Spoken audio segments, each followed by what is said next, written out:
Finally है इन्फिनिक्सले आफ्नो होट 12 प्लेलाई नेपाली बजारमा लन्च गरिसकेको छ। डिजाइन र लुक्स पनि यसको राम्रो रहेको छ। प्राइस पनि मलाई चाहिँ राम्रै लागिरहेको छ। 6000 mAhको ब्याट्री ब्याकअप रहेको छ। 13 मेगापिक्सलको मेन क्यामेरा, 8 मेगापिक्सलको सेल्फी क्यामेरा तपाईले देख्न सक्नुहुनेछ। सो डिजाइन लुक्स पनि राम्रै रहेको छ। सो प्राइसको कुरा गर्ने हुन्छ न, दुईवटै भेरिएन्टमा चाहिँ यो मोबाइल चाहिँ नेपाली बजारमा चाहिँ अवेलेबल रहेको छ, जुन चाहिँ मलाई पनि राम्रै लाग्यो। र अर्को एउटा म कुरा भन्न चाहन्छु न, प्राइस भन्दा पनि पहिला चाहिँ म तपाईलाई के भन्न चाहन्छु भने चाहिँ यसमा चाहिँ भर्चुअल र्याम पनि रहेको छ। सो 4GB को भए पनि तपाईले चाहिँ अप टु 5 भनेको छ, तर 3GB सम्म चाहिँ तपाईले बढाएर चाहिँ तपाईको जुन र्याम जुन छ त्यो चाहिँ 7GB सम्म चाहिँ बनाउन सक्नुहुन्छ।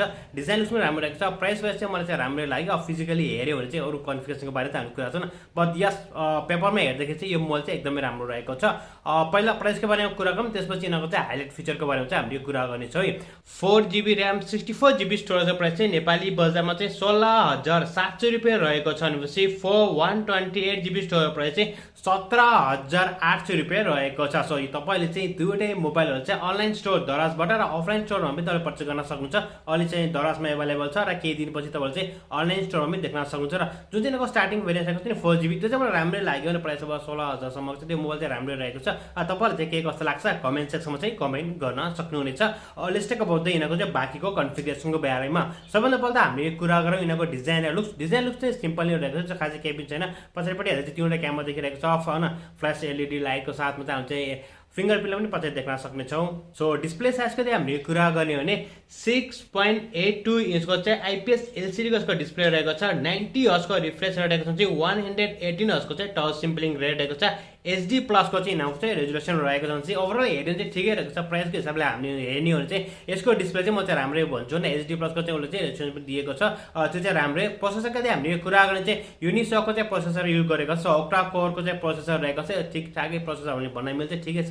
अनि यो प्राइसको हिसाबले हेर्ने चाहिँ प्रोसेसर पनि मलाई चाहिँ राम्रै लाग्यो। र र्याम र रोमको बारेमा तपाईलाई भनिसकेको छु, दुईवटा भेरिएन्टमा चाहिँ अवेलेबल रहेको छ। सो यसको साथसाथ यदि हामीले यिनीहरूको चाहिँ हैन अरु कन्फिगरेसनको कुरा गर्ने चाहिँ क्यामेराकै कुरा गरौँ। सबैभन्दा पहिला क्यामेरा चाहिँ यसमा हामीले गिल चाहिँ दुईवटा देखेको छौँ। पछाडि तपाईलाई तीनटा जस्तो लाग्छ। तपाईले उले चाहिँ सेन्सर युज गरेको छ। मेन क्यामेरा चाहिँ 13 मेगापिक्सलको रहेको छ भने 2 मेगापिक्सलको एआई सेन्सर रहेको छ। र सेल्फी क्यामेरा तपाईहरुले चाहिँ 8 मेगापिक्सलको देख्न सक्नुहुन्छ। ब्याट्री ब्याकअप चाहिँ राम्रो रहेको छ। 6000 mAh को ब्याट्री ब्याकअप रहेको छ।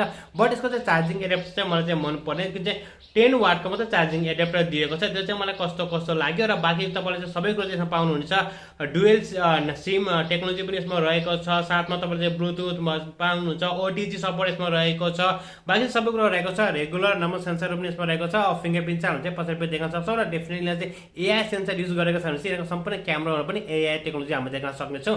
सो हेर्दै ठिकै रहेको छ। अपरेटिङ सिस्टमको हामीले कुरा गर्ने चाहिँ आफै कस्टमाइज गरेको अपरेटिङ सिस्टम रहेको छ, जुन चाहिँ हैन OS 10 भनेको छ, जुन चाहिँ हामीले ओरिजिनल भन्ने चाहिँ एन्ड्रोइड 12 चाहिँ तपाईले त्यसमा चाहिँ देख्न सक्नुहुन्छ। सो ओभरअल हेर्दाखेरि चाहिँ मलाई चाहिँ ठिकै लागिरहेको छ। प्राइसको हिसाबले पनि राम्रो रहेको छ। सो तपाईलाई चाहिँ के कस्तो लाग्छ कमेन्ट सेक्सनमा चाहिँ कमेन्ट गर्न सक्नुहुनेछ। त्यही हो 10 वाटको चाहिँ चार्जिङ एडाप्टर दिएको छ। 6000 mAh ब्याट्रीसम्म, त्यो चाहिँ मलाई चाहिँ कस्तो लाग्यो। यदि उसले चाहिँ 18 वाटको सम्म दिएको हो चाहिँ बब्बाले हुन्थ्यो नि त। कोस्ट कटिङ गरेको होला के होला, बदिया यही हो। यो चाहिँ अब नेपाली बजारमा चाहिँ एभाइलेबल रहेको छ। डे टु डे युज गर्नको लागि तपाईले चाहिँ चाहिएको छ चाहिँ यो मोबाइल चाहिँ तपाईलाई लागि पनि एकदमै राम्रो रहेको छ। सो आई होप दैट यो मोबाइल चाहिँ ह्याङ हुँदैन, किनभने यसमा चाहिँ भर्चुअल र्याम पनि उनीहरूले प्रोभाइड गरेको छ। सो तपाईले चाहिँ 7GB सम्मको र्याम पाउनुहुन्छ। द्याट्स अ ग्रेट हैन।